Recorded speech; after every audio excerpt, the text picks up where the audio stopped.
It feels like I've gone a little bit backwards around here recently in terms of machine tools because I've actually got rid of a couple. First one was that Jones and Shipman pillar drill, an incredibly useful machine for my work, but also I had a bit of a soft spot for Jones and Shipman stuff. My name's on it, and one of the first belt driven machines I ever bought was a 20-inch Jones and Shipman pillar drill. The one I've just got rid of was an upgrade to that machine, but it was identical. This one had a bit more bells and whistles, power feed, etc. You've seen it before. Lovely thing. Anyway, that's gone to a nice new home. And the other one was equally useful, equally nice, equally running, critically. The small Drummond double bed lathe. Fabulous machine. I had it all set up with the reverse and everything. Again, you've seen that on the channel. Again, gone to a great home where it's going to be a little bit more appreciated with some other Drummond machines. It's not quite what I'm building here, but what I am building here is a workshop from the 1890s, and the two machines that are replacing those, I'm really excited to show you because they fit the bill perfectly. So let's start with the replacement for the Drummond. It's another lathe, slightly larger, about a 6-foot bed. So it's a 7-inch centre height, so it'll swing 14 above the ways, but with the gap out, it'll swing 2 feet in total. So 1 foot down, about 3 foot between centres. Lovely little thing. It was built by a chap called William Astbury, or his firm, in the town of Grantham in the county of Lincolnshire, which is different. Most of my machines are from Yorkshire or Manchester, so that's a nice bit of variation. Grace's Guide does have a page for William Astbury, and the earliest advert on there from the engineer is June 1880, and another advert with a drawing of a treadle lathe of a similar size to this one from 1893. It does turn over. I think it spent most of its life sat in the back of an old barn, so we just have surface rust to deal with. So it is pretty free. I have to thank my friend Will for most of that. Before I had space for it in the workshop here, it spent quite a while on holiday at his place, and he couldn't really resist doing some freeing up for me, so pretty much ready to go. Just needs a good old clean, a degrease, and maybe a bit of paint work. The drive arrangement is absolutely typical of the Victorian period. We have our headstock with a 4-step cone pulley, back gears available to add another 4 speeds at a much lower ratio, and the typical transmission down to the lead screw for thread cutting, and our back shaft for driving the sliding and surfacing feeds. This drive can be reversed with the tumble reverse. Really simple system that just adds an extra gear into the train and then reverses it. So if I spin this up, you can see she's spinning this way. But if I think this is free, so there we go. And now it's reversed. Different threads are cut by having different ratios of gears in this train. English lathes of this period usually came with 22 different gears. All of those came with it, which is really nice. And they are arranged in different ratios to provide different feeds and threads. The tumble reverse is there so that whatever the ratio, you don't have to worry about getting the direction in the right place, because you can just flip this lever if it happens to be wrong. Following the power from the back of the headstock through the change wheels to the end of the back shaft, and you can see that being driven, and it runs the whole way down the length of the bed. So you can see that the back shaft drives this worm through this keyway, which extends the full length of the back shaft. The worm is held captive by this bracket, which is fitted to the underside of the saddle. So as the saddle moves up and down the bed, the worm follows it and drives the worm wheel. The worm wheel then drives a pinion on the back of the cross-slide screw that is freewheeling, and it can be engaged or disengaged by tightening this nut on the back. That nut winds on a screw, clamps this pinion like so, and then it drives the facing feed. Quite nifty. However, if you don't want facing feed and you want ordinary sliding feed, then that's where this ball wheel comes in. So that is driven from the worm below, as we've seen, and it's keyed to a shaft which runs all the way through the saddle casting. That's some core. And then on the end of it is what's known as a saddle nut, and that is stuck. Nice squared off nut which you can get a spanner on, tighten that up, and by the same theory it just tightens up onto a nut under here. And that pinion is held captive inside the casting above this gear, and when this nut is tightened up it gets engaged, drives this bigger ball wheel which then drives the pinion, and then via the rack creates the sliding feed. And round the other side we have our half nuts which we use to engage the lead screw for thread cutting. I freehand for a minute because I just want to show you what I've just explained, but on the Pratt, because they are almost identical. So just get a bit of power.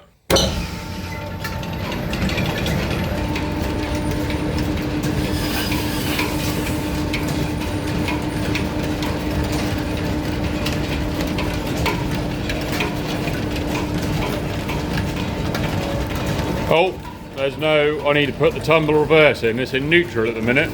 Whoops.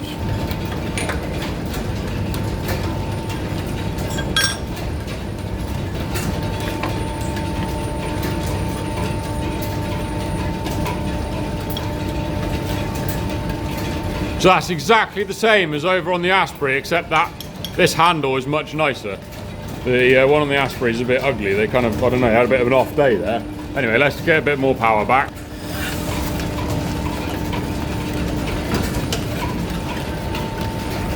Tumble reverse drives the back shaft through these gears, and then that goes all the way down there to the worm wheel under the saddle.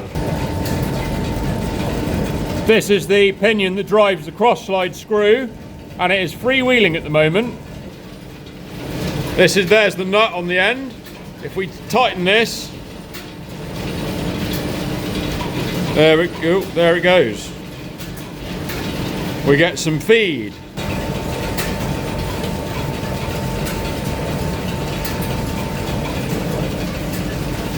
For the main sliding feed, we have the bar keyed to the ball wheel coming all the way through. There's an oil hole. It'll be the same on the Astbury. It'll come all the way through. There's another oil hole and your saddle nut. Let's engage that one as well.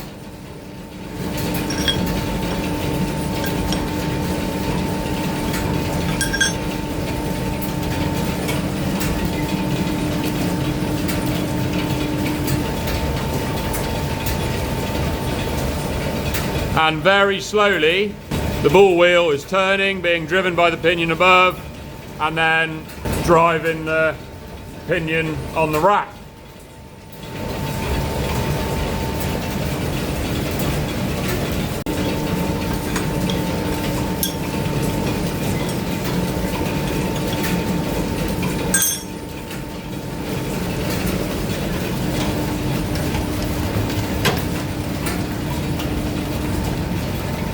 So that is the replacement for the Drummond. Bit of work to do, but not too much. The countershaft brackets that you saw on the end of it aren't the originals. They are some that I had in stock, which I've paired with it, that are about the right size and age, so they look quite nice together. The cone is missing, so that's going to have to be something that's sorted out, which is never easy. But what about the replacement for the Jones & Shipman drill? I do love a drill, so this is more exciting. It's not the radial, that's a separate thing. This is another Victorian upright pillar drill made by Butler in Halifax. I went to see where the works was last year. This is a photograph of me standing underneath the sign, which is still on the building in Halifax, looking like an excited schoolchild. So Butler's of Halifax was founded by James Butler in the 1850s, and he manufactured textile machinery. But by the 1870s, he began to specialise in machine tools, and in the 20th century, they became very well known for their slotters, shapers, and planers. But this is a drill, very much of the 1890s period that I'm looking into. So lovely thing, very glad I found it. And to have a look at it, we need to go next door to the store.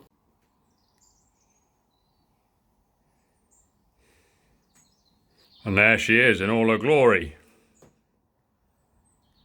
The first thing that really drew me to this machine was the shape. I mean, it's got this sort of curved, sort of swooping casting coming right up, and then it kind of S-bends all the way through right to the top spindle bearings there. Because of this, it doesn't have a base plate. As you can see at the moment, it has to stand, it's bolted to these two bits of box, otherwise it tips over. So it's a really, really silly, awkward design, and that's kind of why I really, really liked it. So when I saw it, so it had to come home. It's perfect for to go with the rest of the late Victorian tools. It does require a countershaft, so like a lathe, it would have a countershaft with another cone mounted somewhere in the ceiling, belt coming down, fast loose off to the main shaft. And then you've got your 4 speeds. No back gears on this, so exactly the same as the Jones and Shipman. That wasn't back geared either. Ideally, I would like a back geared drill, but the radial is heavily back geared. So if I need to do any serious slow work, then that can hop in there. Name cast really nicely into the side, which is always nice to have. So this machine is mechanically almost identical to the radial drill, really, in the way that it's powered and fed. So this is actually a really good way to explain how the radial works, if you've been wondering. So we've got these cone pulleys here, belt coming across here, and that rotates this shaft from the main driving shaft. That turns this worm and wheel, which by engaging that lever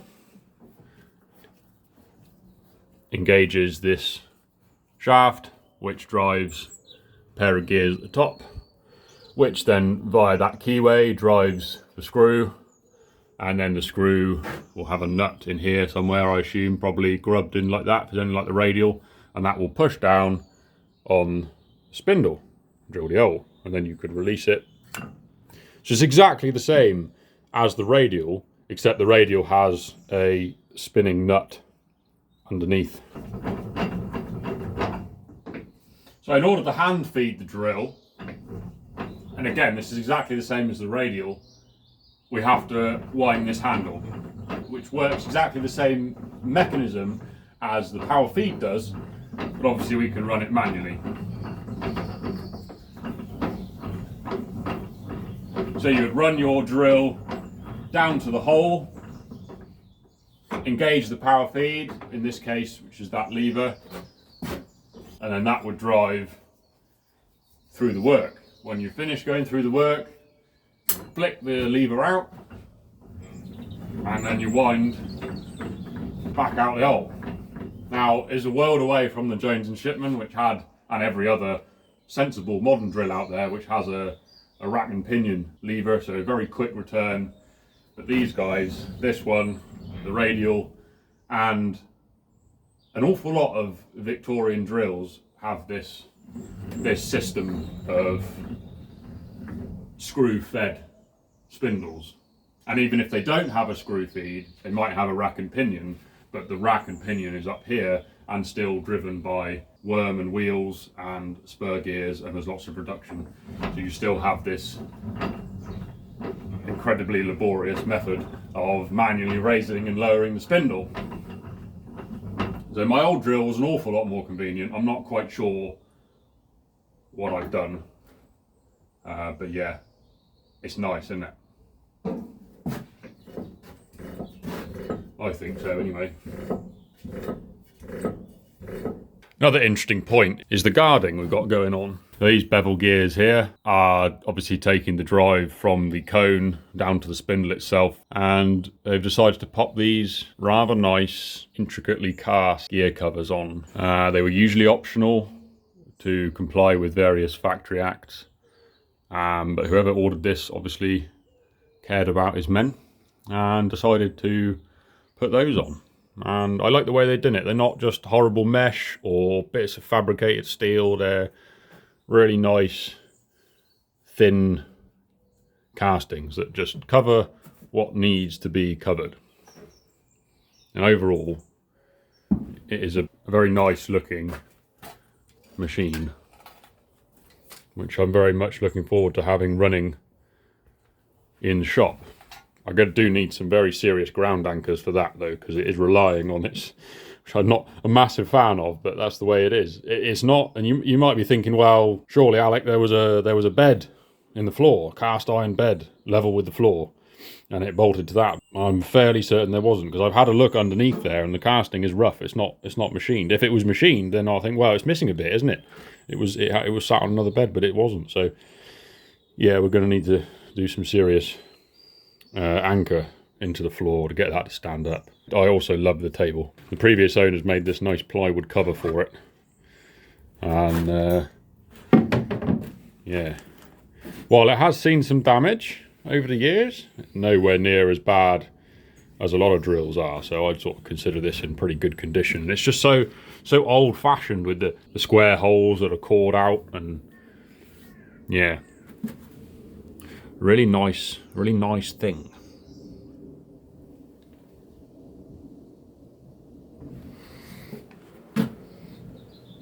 And we can obviously raise and lower it with this handle, so that's going down.